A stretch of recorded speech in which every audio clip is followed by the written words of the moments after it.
નમસ્કાર મિત્રો, વાવ-થરાદ બનાસકાંઠા છેલ્લા ઘણા દિવસોથી ચર્ચામાં છે, કારણ કે વાવ-થરાદ બનાસકાંઠાનું રિઝલ્ટ ખૂબ ચોંકાવનારું આવ્યું. સ્થાનિક સ્વરાજ્યની ચૂંટણીમાં ભારતીય જનતા પાર્ટીએ ખૂબ સારું પરફોર્મન્સ આપ્યું અને ભારતીય જનતા પાર્ટી ત્યાં જીતી પણ ખરા.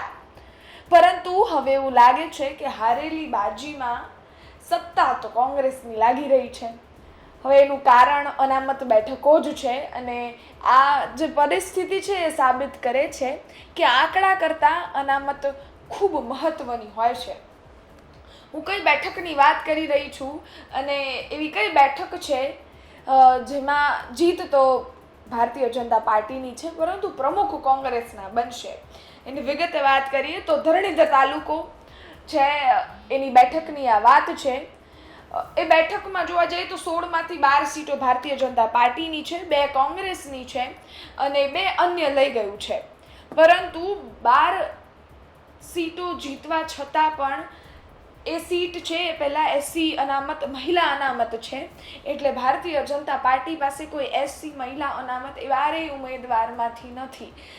અને કોંગ્રેસ પાસે એક નીલાબેન છે જે 350 મતથી જીત્યા પણ છે. એટલે એવું લાગે છે કે હારેલી બાજીમાં પણ સત્તા કોંગ્રેસની આવશે. ખેર, હવે જો ભારતીય જનતા પાર્ટીમાં કોઈ ચમત્કાર ન થાય અને એ જ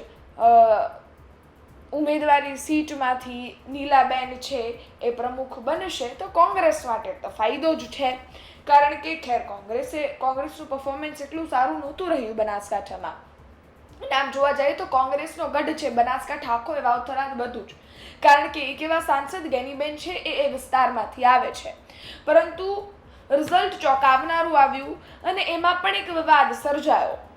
ભારતીય જનતા પાર્ટીના પ્રદેશ પ્રમુખ જગદીશ વિશ્વકર્મા છે એ એમના જીતની ઉજવણી કરવા ગયા હતા અને ત્યાં જઈ અને ગેનીબેનને લઈ અને એક વાત કરી, જિગ્નેશ મેવાણીને લઈને પણ વાત કરી, પરંતુ એ વાત છે એણે એક વિવાદનું રૂખ પકડી લીધું અને ત્યારબાદ એ વિવાદ છે એ વખરતો ગયો, વખરી જ રહ્યો છે.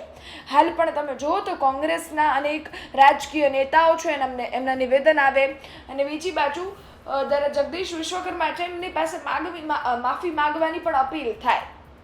હવે ખેર, જગદીશ વિશ્વકર્મા શું કરે છે એ તો એમને જ ખબર છે, પરંતુ એક વસ્તુ તો 100%ની છે કે એક ભૂલ બધી જ મહેનત ક્યાંક પાણીમાં નાખી દેતું હોય.